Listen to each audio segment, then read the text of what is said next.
Okay, good morning, everyone. I hope you can all hear me. I'm going to start now. I think most people look like they've managed to join. I'm Chelsea, as I'm hoping you already know. I'm going to be talking to you today on behalf of King's Chambers Young Professionals about preparing for trial. Now, this webinar is very much focused around preparing the perfect trial bundle, or the most perfect trial bundle that we can prepare. Because as one of my colleagues recently said, a perfectly prepared trial bundle makes them feel warm and fuzzy inside. Now, it might sound a little bit sad, but it is very, very true, because a good trial bundle will likely make a judge feel the same, but a bad trial bundle really can negatively affect how a trial proceeds. And what you don't want to be is on the wrong side of the judge from the outset, if they're angry at you for having prepared what they consider to be an inadequate trial bundle. Now, we're first going to look at the 7 Ps. Please forgive my profanity with this, but I think I just have to say it how it is and how it was taught to me. It's the best advice that I've ever been given since starting in this profession. It was actually given to me by a barrister on the first day I ever had of a mini pupillage, and that is that prior preparation and planning prevents piss-poor performance. And it really is true, especially so when preparing for trial. It's not really acceptable in this day and age to turn your mind to preparing the trial bundle a week before trial. It will just simply lead to a substandard trial bundle, and things won't run as smoothly at the trial itself or in the few days before. Okay, so if there's one thing you remember from this, I'm sure most of you already know it, but for those that don't, please remember the 7 Ps. And that takes me on to my first point, and that is everything starts at the CCMC with the directions that are laid down by the court. Now, I think a lot of people at that point in time, they feel like trial's so far away or might not happen, because the case may settle, etc. So they don't necessarily turn their minds to exactly what directions they want to be applicable in the event that it does go to trial. And what I see very often is draft directions being sent to me, which are in the absolute standard format. They may or may not be the standard format from the correct court. And it's just a one-size-fits-all kind of situation. Now, the first pitfall that I've put on this slide is an absolute bugbear of mine, and that is that practice direction 39A doesn't exist anymore. Now, it was removed from the CPR back on the 6th of April 2019, so we're talking 5 years ago now, and I'm still regularly, probably about every other week, getting a set of draft directions that have already been filed with the court, which refer to practice direction 39A in relation to the preparation of the trial bundle. Please stop referring to it.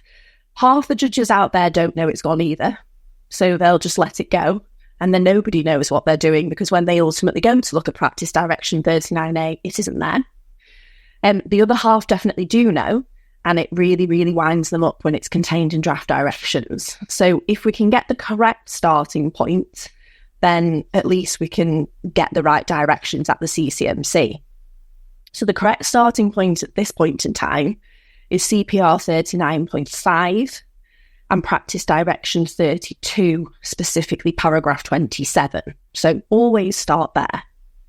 Now, CPR 39.5 states that unless the court orders otherwise, the claimant must file a trial bundle containing documents required by A, a relevant practice direction, and B, any court order.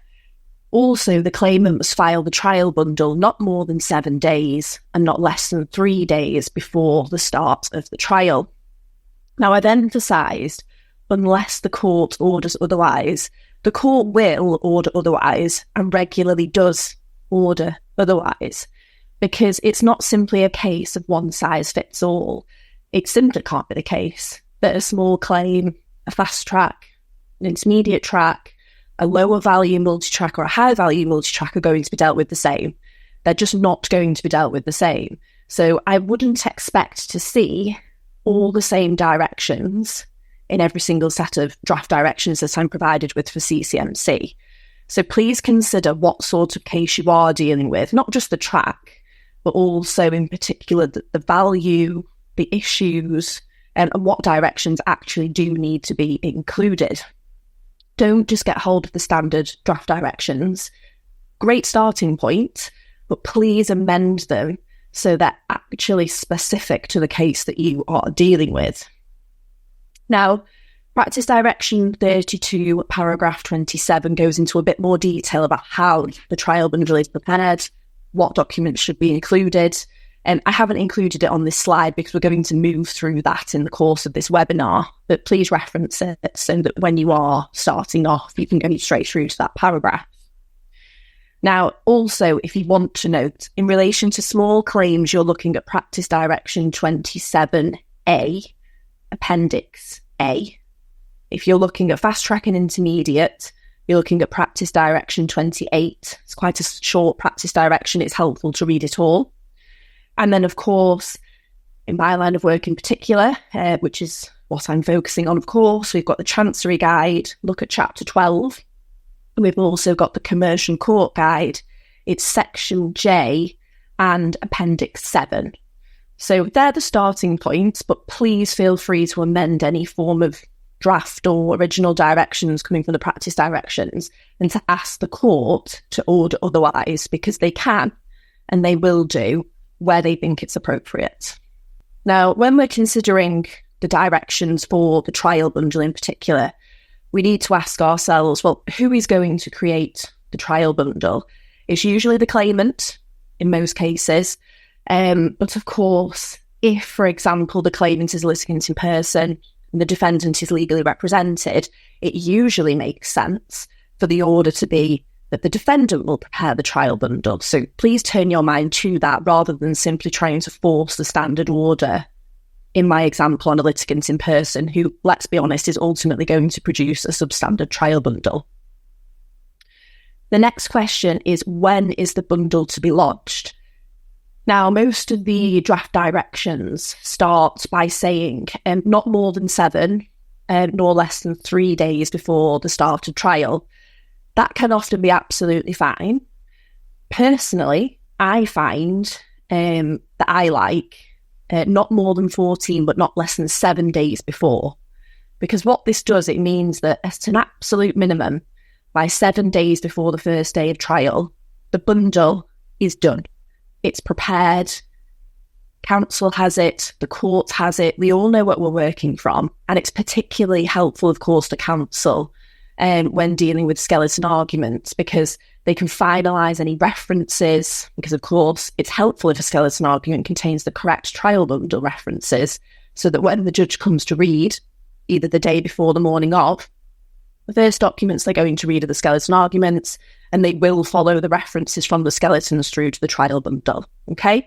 So don't be scared to ask for the lodging and service of the trial bundles to be sooner. In some really big cases, it's better to have them done not more than 21 days, but not less than 14 days before. Just consider the sort of case you're dealing with and don't be scared to move away from the standard 7-3.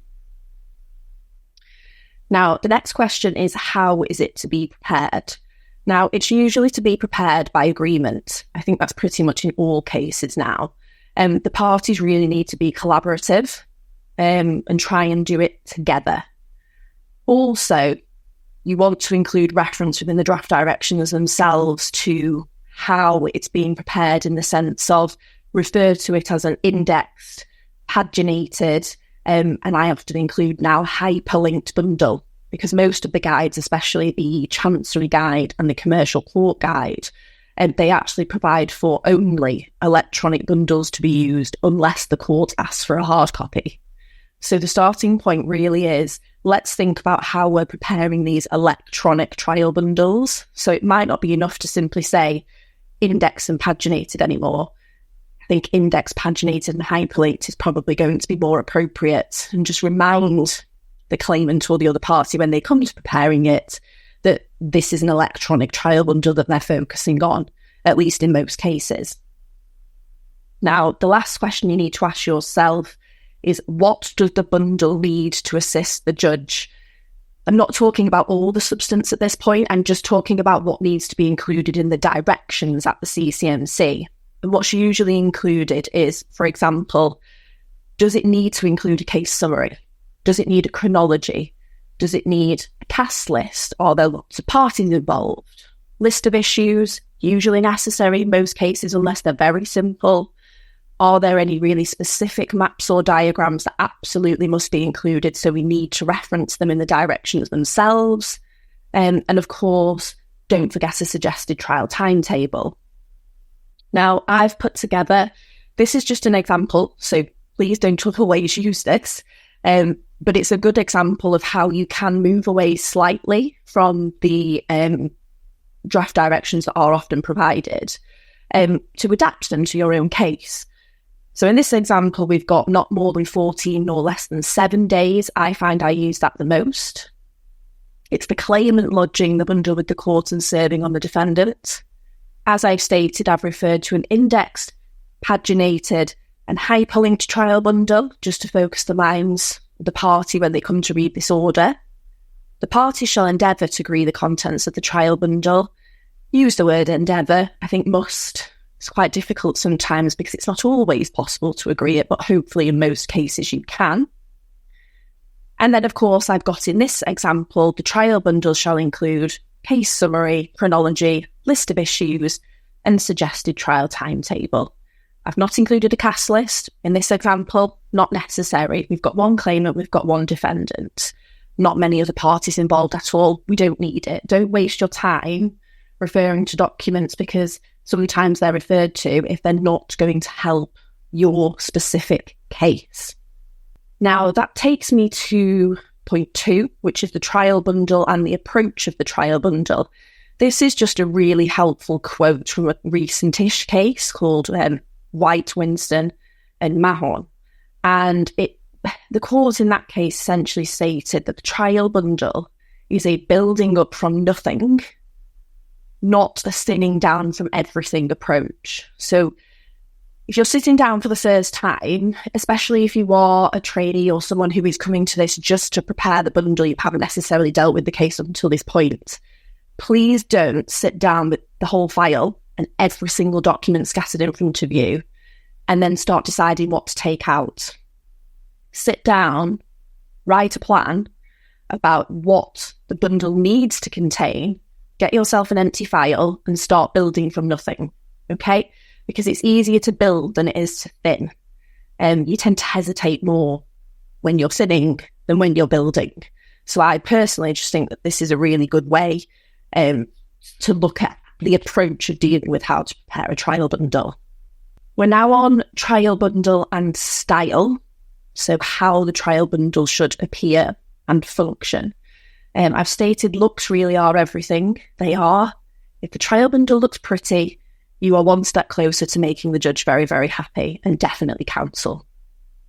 So firstly, index. Make sure, firstly, it exists. I still get trial bundles without them, so please have an index. Make sure it's detailed and it's accurate. Please do not include a list of every document in the bundle in the index because it defeats the purpose. Now, this example works specifically in relation to correspondence. I often get bundles where in one tab section, it states correspondence, and then they've listed every single separate piece of correspondence in the index. That doesn't help. If every single piece of correspondence is listed in the index, no one's going to use it. They might as well go straight to the correspondence itself. What we need to do is group it. So if it's correspondence, say, between party X and party Y, include that in the index. If it's correspondence within a specific period of time, include that in the index. But don't go through every single piece of correspondence within that period of time or between those parties, okay? And that ultimately means tab where necessary. Usually when you get over about 100, 200 pages, you expect to see tabs within a trial bundle to break up, for example, pleadings, factual evidence, expert evidence, etc. And it goes on like that throughout. Now, the next point is pagination. Make sure it's clear. make sure it's consistent, and please make sure it's the same in hard and soft copy.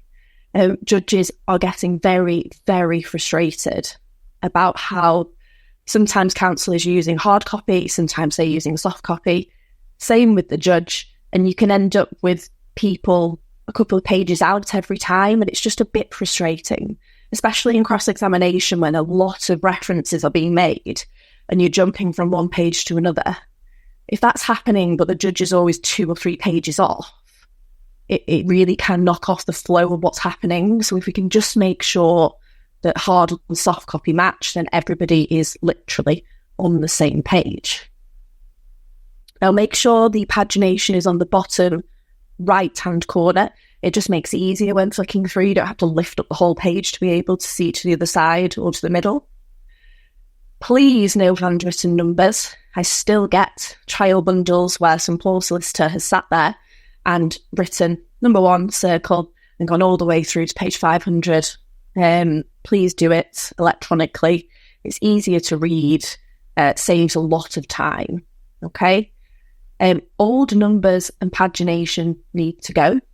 So if there's already in the bottom right-hand corner some form of pagination, needs to be crossed out, gotten rid of, because people start to get confused. If you're working on one set of pagination and looking at page 10, but they're saying page 10 says page 8, we start to get really confused, especially with witnesses, because most of the time the witnesses aren't there to help you. They certainly don't want to help you. And if they can say, oh, I'm confused, that's what they will say. So make sure all the old pagination is gone and all we have is that new, nice, clear pagination in the bottom right-hand corner. We're then looking at hyperlinking. Just make sure it works. That's it. There's nothing more to it. It just simply means that when you're on the index, you say, I want to go to the defence. We click that, takes you straight to it. It saves everybody so much time. So please make sure that that works, because judges really want that to work. Then consider the size and number of the files. That doesn't matter whether we're talking about physical files or PDF files. Just make sure they match. Ultimately, I would say no more than 250 to 300 pages per file, whether, again, that be hard copy or soft copy. If it's a very document-heavy case, consider having a core bundle. It's always very, very helpful to have the core documents in one bundle that you're in and out of most of the day. And then as and when you need something more specific, you can reach for those extra trial bundles. They may contain specific correspondence or tables or bank statements. Keep all that heavy correspondence and documentation separate and just have core bundle with everything that we really do need, like pleadings, witness evidence, relevant orders, maybe expert evidence if it can fit within the 250 to 300, but otherwise keep that in a separate file. Make sure the hard copies, the PDF copies follow the hard copies, and make sure they're all, when sending to the court, make sure they're noted. Sounds really obvious, but rather than just file 1, 2, 3, just make sure it says file 1, core bundle. For example, file 2, expert evidence. And then at least the court knows how to prepare the bundles and make sure they're put in front of the judge, because some judges will ask them to print hard copies, okay? And the final point on this page is clarity and brevity. I've stated the obvious there. If you can't read it yourself, nobody else can. Stop including documents that are really fuzzy or almost illegible just because they exist and just because your client tells you to. If you have a fuzzy photograph, you need to tell them, we need a clear copy of this photograph to be included in the trial bundle. There's plenty of time between CCMCs and trials to get this sorted. If we have documents that are not fully legible, get them transcribed and make sure a transcription is agreed between the parties before the trial bundle is lodged. So when a judge ultimately says, well, Ms. Carter, what does that say? Rather than me saying, I don't know, I can't read it and nobody else can, I can say, yes, of course, I take the point. We've actually got the transcribed document agreed between the parties on page X, and I can refer the judge to that page, okay? The same goes for foreign language documents. Again, please get them translated. I've been in situations where I've headed through to trial and half of a bundle has been in French. And the other side thought it was very helpful to simply send along a barrister who spoke French to tell the judge what those documents included. But funnily enough, the judge also spoke French and knew exactly what the documents included and still wasn't happy at all, and ordered that they all go and get them translated so that everybody else sat in the courtroom could understand what those documents contained. So clarity is very important. Brevity, just please avoid repetition, especially when we're dealing with contracts and other documents like that. Sometimes I can see the main contract appearing up to 5 times in a trial bundle. We don't need a 20-page contract appearing 5 times in a trial bundle. Now, I appreciate that, say, the claimant and the defendant might both have exhibited it to their witness statement. But put it in there the first time. The second time it appears, all you need to do is include 1 page and state, omitted, please find on page X, and reference them to the first copy of that document. That takes up 1 page in a trial bundle, rather than 20 pages, which simply don't need to be taken up. Because even if we take that example, instead of having 20 pages in a bundle, we've got 100. And all of a sudden it spirals and we can end up with bundles that run to 600-700 pages long because they've got a lot of repetition, rather than having bundles that are, 200-300 pages long and fit in 1 file. So avoid the repetition, strip it out, and don't be scared to just simply put omitted due to repetition. In fact, please find documents at wherever. Okay, we now move on to the substance of the trial bundle. Now, this is just simply a case of what should it include. We're building from the bottom. Now, it should include the documents to help the trial judge, usually the documents that have been agreed and listed within the order itself, the trial directions from the CCMC. So we're getting things like a case summary, chronology, list of issues, all those documents I've already mentioned. Get them in right at the beginning. The first thing I expect to see after an index is a case summary. Just so the judge knows what they're dealing with, what they should be thinking about, before they then jump into documents like the claim form and the pleadings, because they should also be there, running straight after these documents. Please don't have the claim form appearing for the first time on page 57. It doesn't help anybody. We need to have the helpful documents straight away, claim form and pleadings. Pitfall, don't include old pleadings where amended pleadings exist. I don't care how hotly fought the applications were to get in the amended pleadings. If there are amended pleadings, they stand. Everything else, get rid of it. We don't need to see it. Unless there's a specific maybe cross-examination point that might occur, in which case you may need it. That's quite rare. Okay? So please go from the starting point that old pleadings don't need to be included. I would then have any Part 18 requests and responses. I would then have relevant court orders. Again, a pitfall, don't include orders relating to administration. I don't need to see that this was originally transferred from the county court in Stockport. Nobody cares. It has absolutely no bearing on the trial. Get rid of it.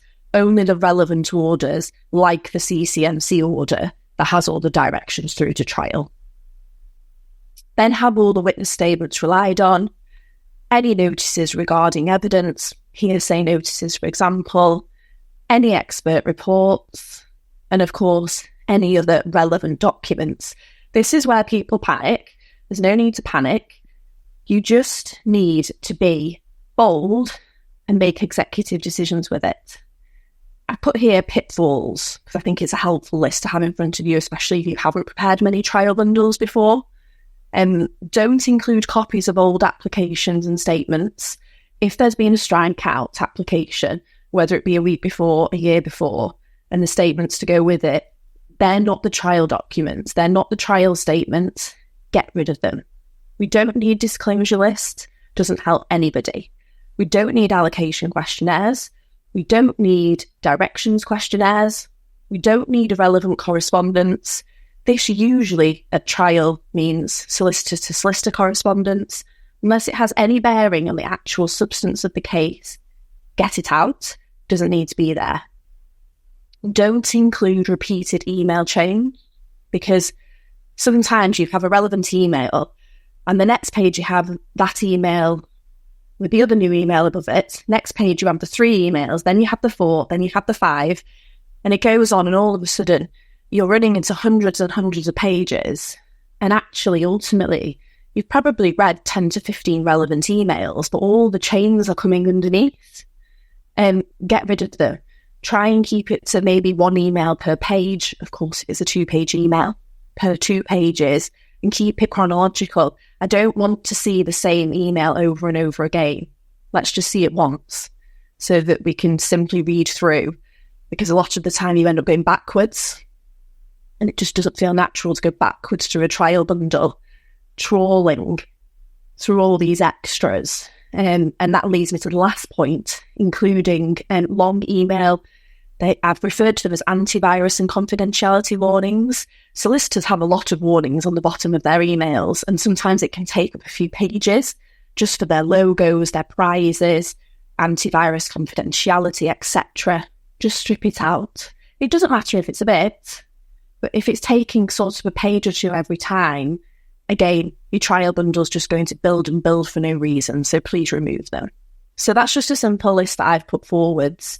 There's probably many more documents that I could refer to here, but these are the ones that really popped into my mind when I was thinking about preparing this webinar. Now, the 5th point is update references and witness statements. This really is simply what it says on the tin. If in a witness statement, a witness says, I'm referring to document X on page Y, obviously by the time we get to the trial bundle being prepared, the pagination will be different. Just cross it out. Put a new reference in the margin. You are absolutely fine using handwritten notes here, by the way. I appreciate it's much easier to go through and cross out and amend. Pop them in the margin, and then everything's updated.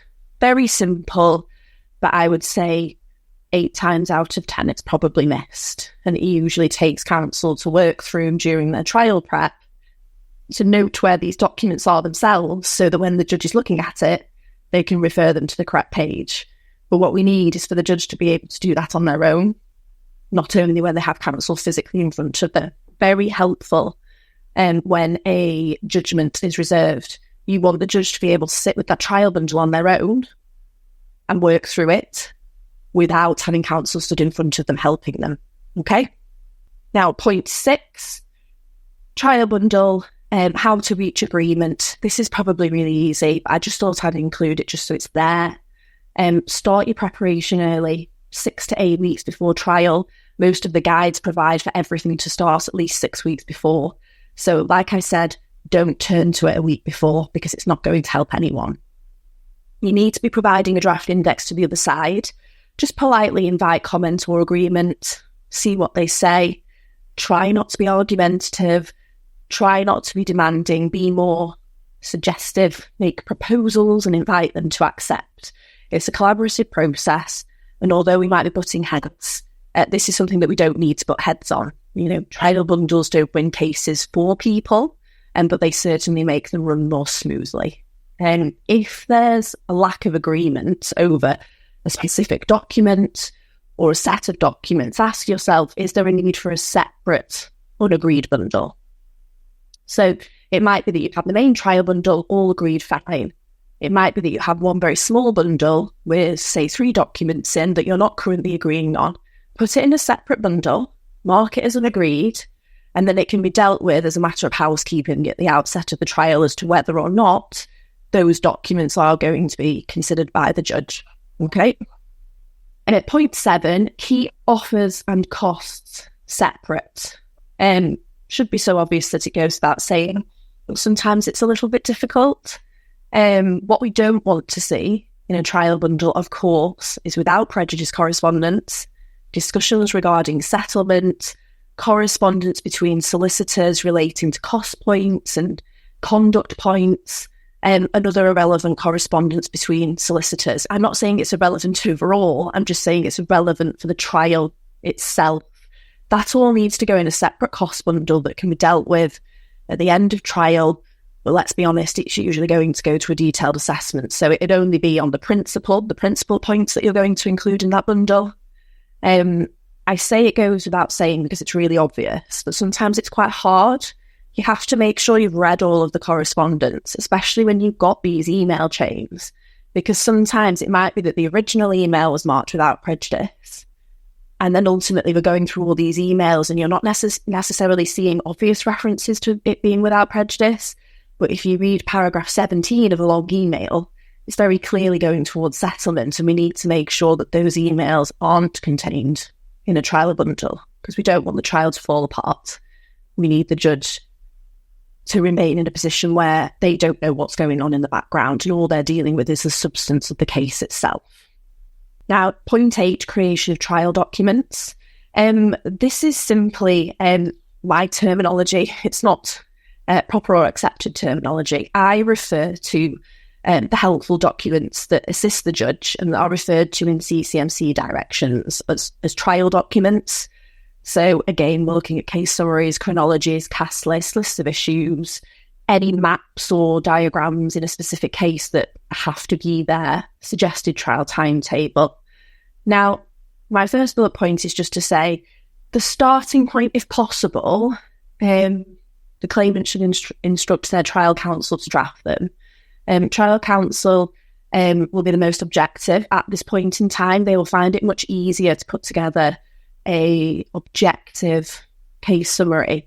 And because they're going to be the advocates dealing with the issues at trial, then it's really helpful if they create a list of issues because the list will come from how they think and it will all match together. The skeletons will be drafted in a way that they go right to the list of issues and we're not left with an issue which counsel wants to deal with at trial, which doesn't even appear in the list itself. Now, alternatively, of course, it's open to the claimant's solicitor to draft them. But if the claimant's solicitor does that, I would just ask them just to be very careful, specifically when drafting the case summary and list of issues, just to be as objective as possible, because I appreciate they're closer to the clients than trial counsel. And also, please have the pleadings in front of you when you're drafting them, because what we don't want to do in these documents is get bogged down in any form of evidence. We need to strip back and see exactly what issues need to be decided. And you can only glean that from a reading of the pleadings.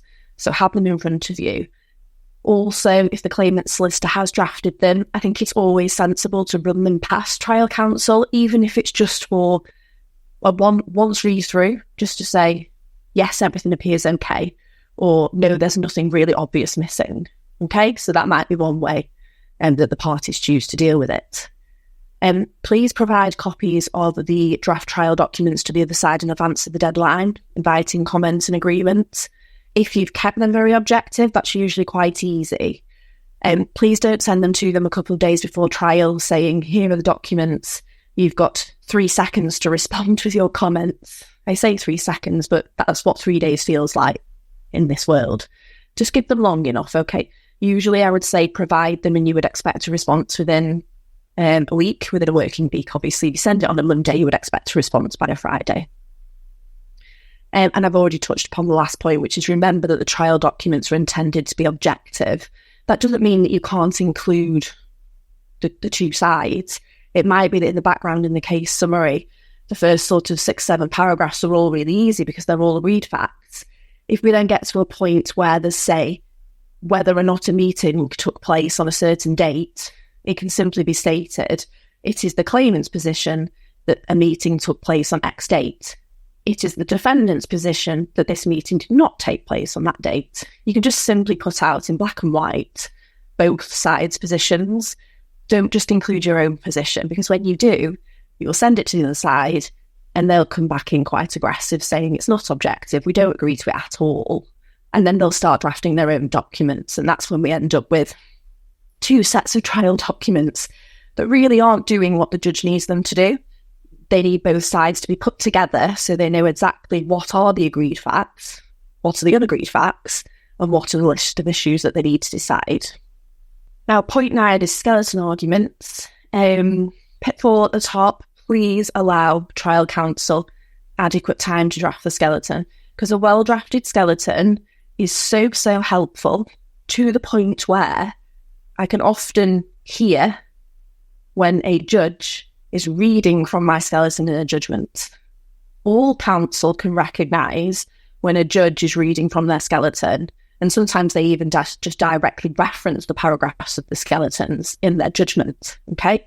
So if we want to have a tight skeleton that a judge is going to feel comfortable relying on, even at the point of judgment, time needs to be provided for counsel to draft that, because the clarity only comes from time having been spent going through the bundle, marking the bundle, cross-referencing the bundle, and making sure all the references in the skeleton, of course, match the bundle.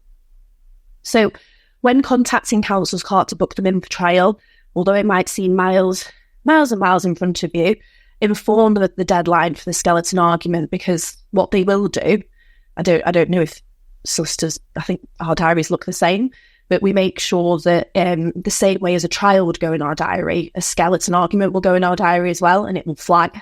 So everyone will be on time. So that's the best starting point.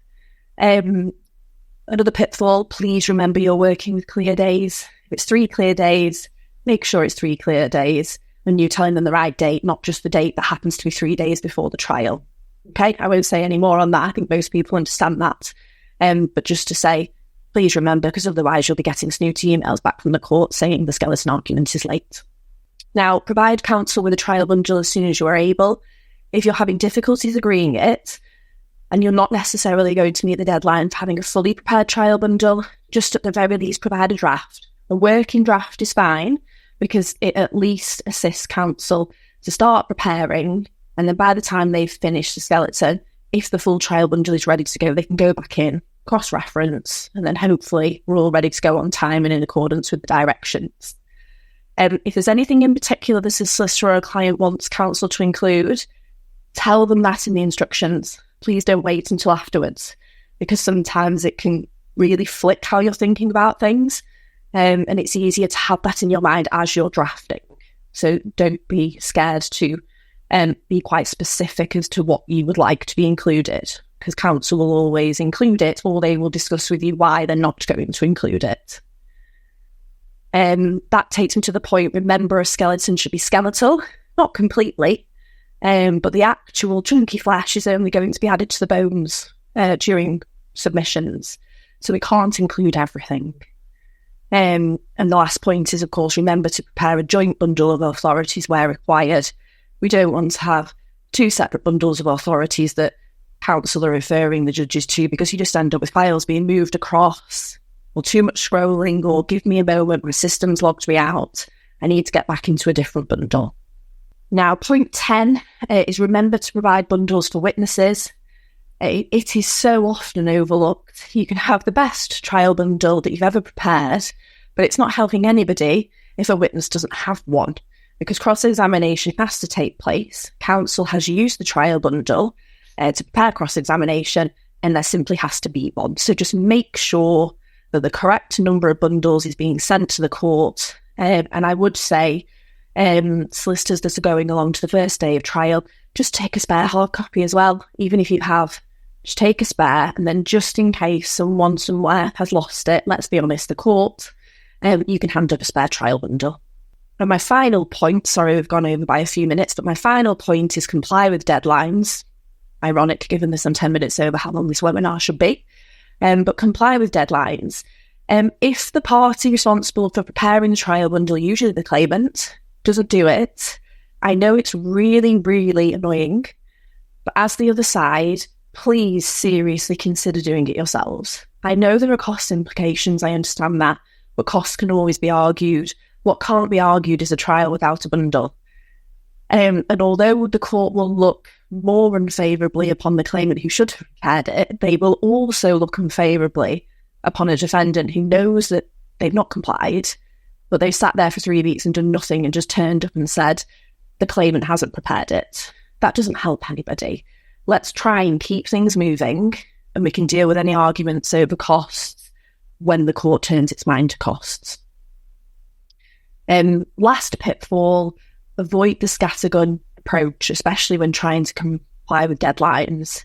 There is nothing more difficult to deal with than repeated scattergun emails being sent to the court, copying counsel, saying, please find attached trial bundle. Next moment, please find attached an updated trial bundle. Next moment, please find attached pages to be inserted in the trial bundle. And then comes the statement of costs. And then something else comes along. Just try and make sure that you're being a bit more structured, and make sure that, if possible, you're sending all of the documents together, usually within the trial bundle itself.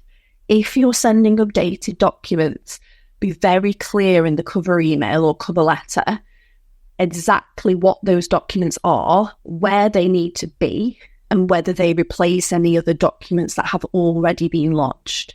Because the last thing you want is a judge to sit there and say, I don't know what I'm working from. I've got 4 case summaries.